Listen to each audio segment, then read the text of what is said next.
बिस्मिल्लाहिर्रहमानिर्रहीम बिस्मिल्लाहिर्रहमानिर्रहीम। अज़ीज़ तल्लाब उलूम अस्सलाम वालेकुम। उम्मीद है कि आप सब अल्लाह ताला की फजल करम से खैरियत और आफियत के साथ होंगे। तो प्यारे बच्चों, आज मैं क्लास नहम के तलबा व तालिबात के लिए एक मुख्तसर मौजू लेकर हाजिर खिदमत हूँ। तो प्यारे बच्चों, आज मैंने अपना मौजू सुखन बनाया है जमा, इसमें जमा और जमा उल जमा। इन तीनों में क्या फ़र्क है, इन तीनों में क्या डिफरेंस है, तो इसके बारे में आप तक थोड़ी सी जानकारी पहुंचाने की कोशिश कर रहा हूं। तो प्यारे बच्चों, आप इनको ध्यान से सुनने की कोशिश करें, इनको यहाँ पे वीडियोस के ज़रिए आप इनको देखने की कोशिश करें, इनसे थोड़ा सा इस्तिफ़ादा हासिल करने की कोशिश करें। तो आज जो टॉपिक है वो है जमा, इसमें जमा और जमा उल जमा में क्या फ़र्क है। तो प्यारे बच्चों, इसमें जमा वो इसम है जिसमें बज़ाहिर जमा की कोई अलामत ना हो। इसमें जमा ऐसे अल्फाज तो कहते हैं, आप देख सकते हैं, लेकिन इसमें कोई जमा की हमें अलामत तो कोई हमें सिंबल साइंस हमें नज़र नहीं आते हैं, लेकिन मानी जमा का देता है। इसका जो मीनिंग एकदम हमारी समझ में आता है कि यहाँ पे लगता है कोई जमा है, यहाँ पे इकट्ठे हैं।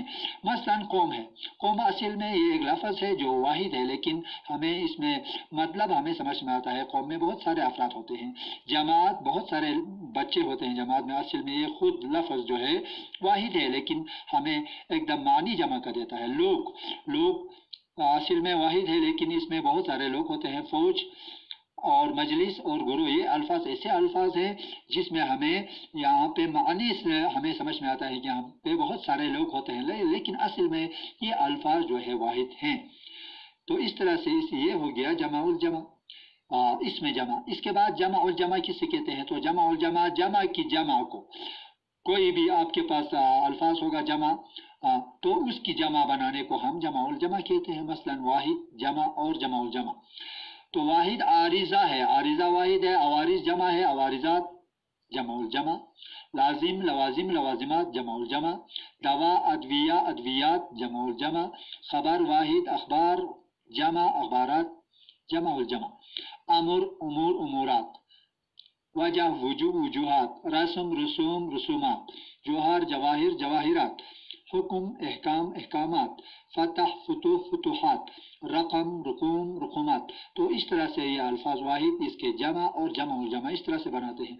उर्दू में आपके पास कोई भी अल्फाज हो, उस हर किसी अल्फाज का जमा उल जमा आप नहीं बना सकते हैं। तो इसमें से कुछ गिने चुने कुछ अल्फाज ऐसे हैं जिनके हम जमा उल जमा बना सकते हैं। इनमें से कुछ को जो है मैंने आज इसी में आप तक तो पहुंचाने की कोशिश की है। तो प्यारे बच्चों, यही है वाहिद जमा और जमा उल जमा इस तरह से बनाते हैं।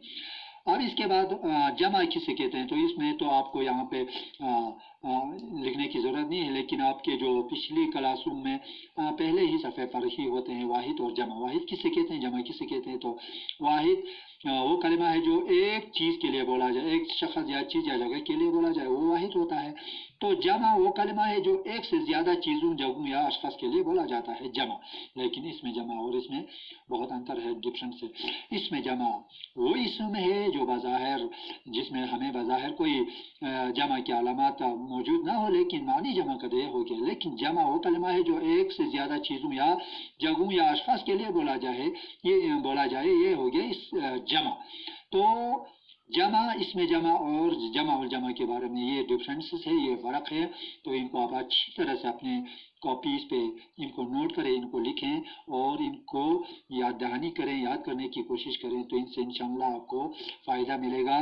तो आज का जो मुख्तसर टॉपिक है हम इसी पे समेटेंगे इंशाअल्लाह। आने वाले समय में और भी मौज़ूआत को लेकर फिर हाजिर होंगे। तब तक के लिए खुदा हाफिज़।